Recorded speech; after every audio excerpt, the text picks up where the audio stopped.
21 Saya dari Rombol C angkatan 2020, Prodi Pendidikan Guru Sekolah Dasar, Fakultas FKIP. Mata kuliah Statistik Pendidikan, dosen pengampu Ibu Asih Utami SPD MPD. Video ini untuk memenuhi salah satu tugas mata kuliah Statistik Pendidikan.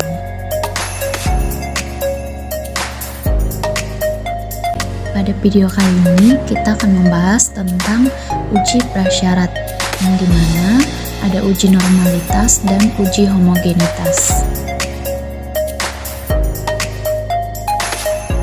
Yang pertama kita akan membahas tentang uji normalitas.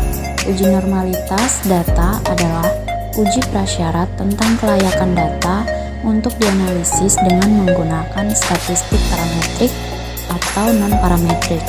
Melalui uji ini, sebuah data hasil penelitian dapat diketahui bentuk distribusi data tersebut, yaitu berdistribusi normal atau tidak normal. Uji normalitas adalah uji yang dilakukan untuk mengecek apakah data penelitian kita berasal dari populasi yang sebarannya normal. Uji ini perlu dilakukan karena semua perhitungan statistik parametrik memiliki asumsi normalitas sebaran. Uji normalitas data dapat dilakukan dengan berbagai teknik tergantung dengan karakter data. Uji normalitas bertujuan untuk mempelajari apakah distribusi sampel yang terpilih berasal dari sebuah populasi normal atau tidak normal. Dalam uji normalitas, perlu asumsi distribusi normal dan perlu teknik analisis seperti uji T dan uji F. Tetapi pada uji normalitas tidak perlu teknik analisis seperti uji kuadrat, GAM, tau, Mann-Whitney, dan Wilcoxon. Kriteria pengujian dari uji normalitas ialah jika psi lebih besar dari 0,05 maka data normal. Jika psi lebih kecil dari 0,05 maka data tidak normal. Yang selanjutnya yaitu tentang uji homogenitas.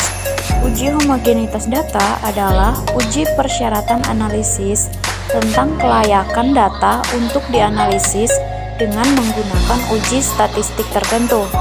Uji ini berkaitan dengan penggunaan uji statistik parametrik seperti uji komparatif atau penggunaan ANOVA dan uji independen, sampel tetes, dan sebagainya. Uji homogenitas digunakan untuk mengetahui apakah beberapa varian populasi adalah sama atau tidak. Asumsi yang mendasari dalam analisis varian atau ANOVA adalah bahwa varian dari populasi adalah sama. Uji homogenitas merupakan cara untuk mengetahui kesamaan varian pada dua kelompok data tertentu. Uji ini sebagai syarat mutlak dalam melakukan uji statistik inversial parametrik seperti uji beda atau independent sample tetes dan ANOVA atau analisis varian.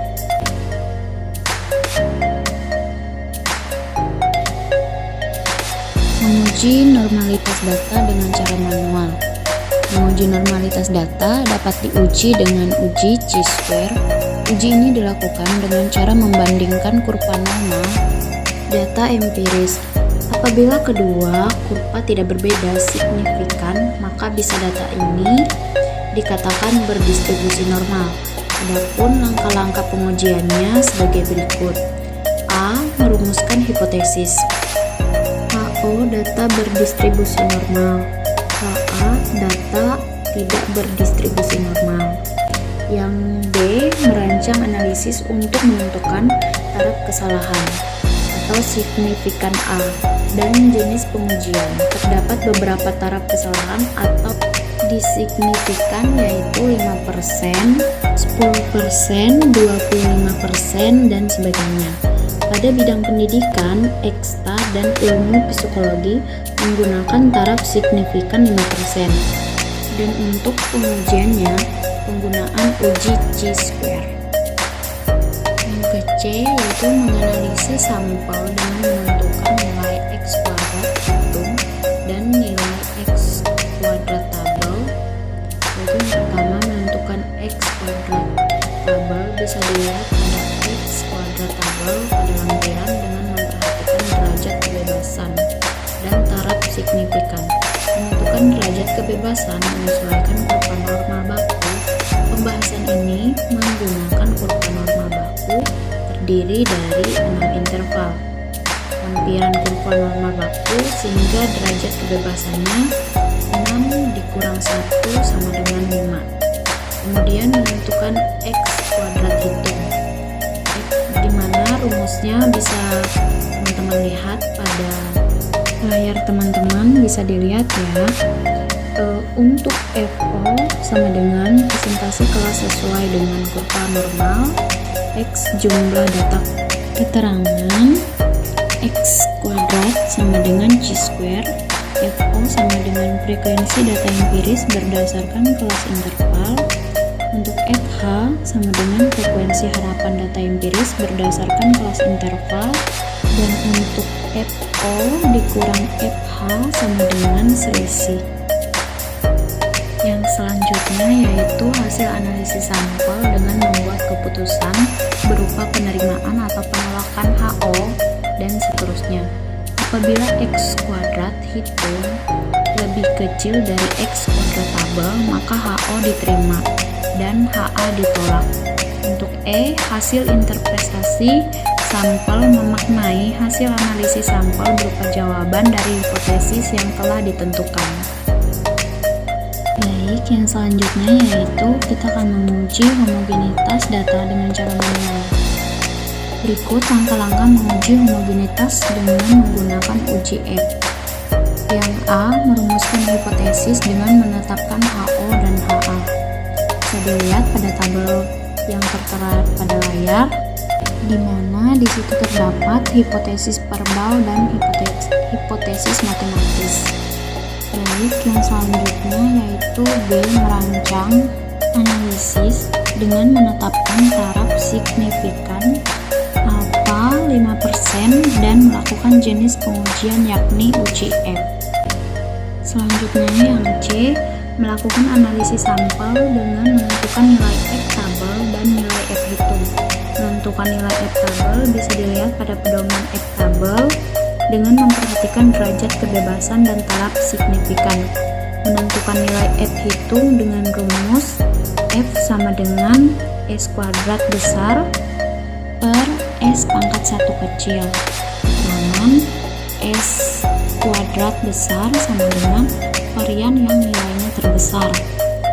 Untuk yang S pangkat 1 kecil, varian yang nilainya terkecil.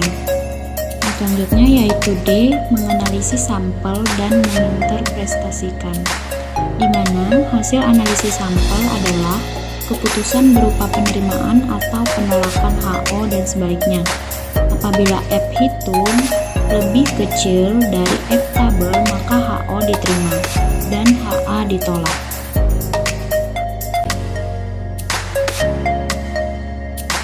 Baik, selanjutnya setelah kita lebih mengerti dan memahami lagi tentang uji normalitas dan uji homogenitas, saya akan memberikan contoh, yaitu untuk uji normalitas contohnya seperti ini.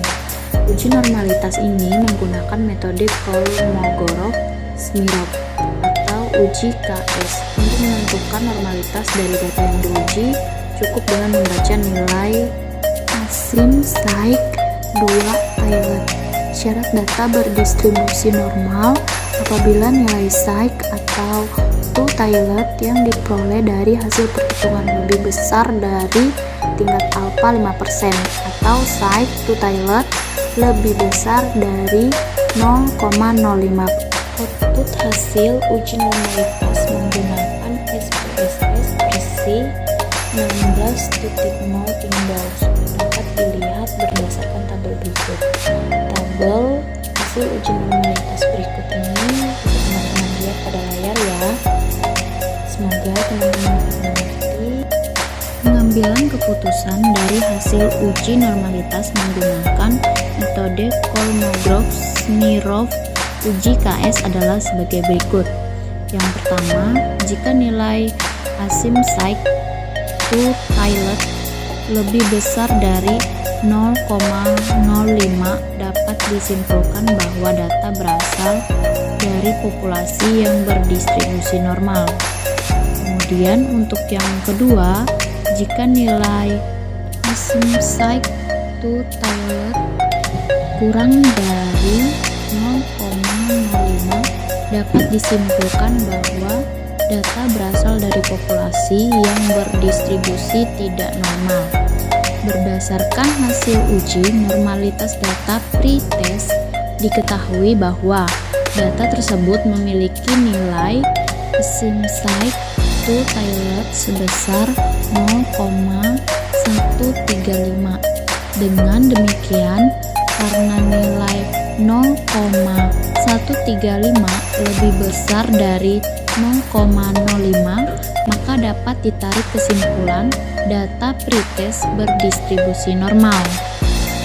Sedangkan dari hasil uji normalitas data post-test, diketahui bahwa data tersebut memiliki nilai Asim Psi to Taylor sebesar 0,187.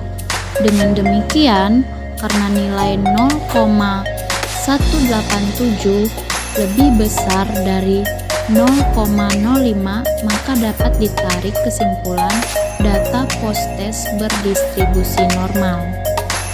Yang selanjutnya kita akan membahas tentang uji homogenitas membandingkan F hitung dengan F tabel pada tabel distribusi F dengan untuk varians dari kelompok dengan varians terbesar adalah DE pembilang N1.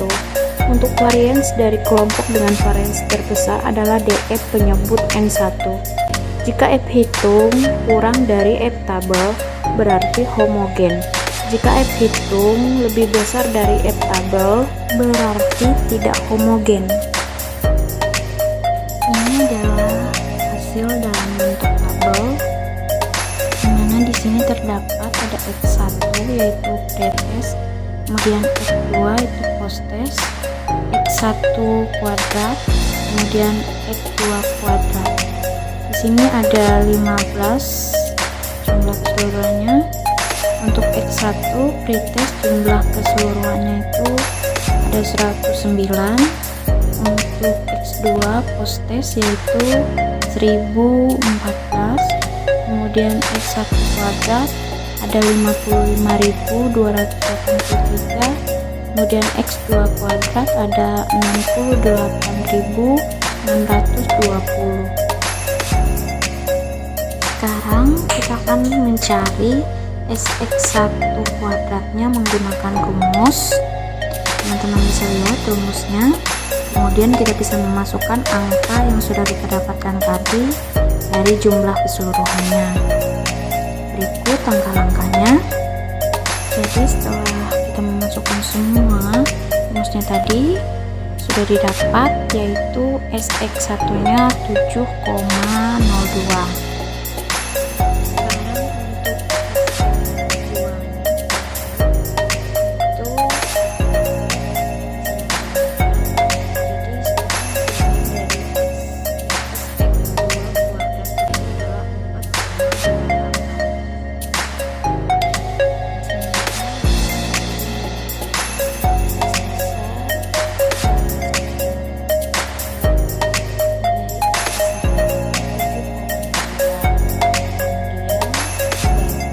Dengan 4,28, jadi hasilnya yaitu F sama dengan 1,64.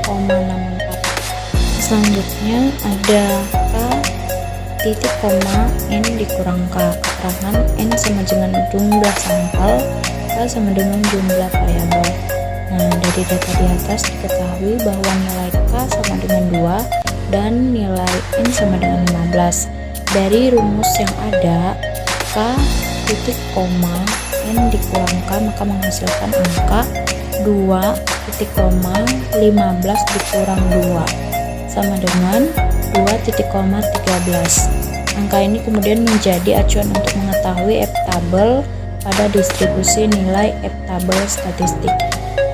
Maka diketahui bahwa nilai F-tabel sebesar 3,81. Dari hasil perhitungan di atas diketahui nilai F-hitung sebesar 1,64. Karena nilai F-hitung sebesar 1,64 kurang dari F-tabel yaitu 3,81 sesuai dengan dasar pengambilan keputusan, maka dapat disimpulkan bahwa data tersebut termasuk homogen. Baik, itu tadi materi yang dapat saya sampaikan. Kurang lebihnya saya mohon maaf. Bila ada kesalahan kata, mohon dimaafkan. Dan terima kasih kepada teman-teman yang sudah like, komen, dan subscribe. Dan semoga pada video kali ini dapat bermanfaat bagi teman-teman semua. Sekian dan terima kasih dari saya.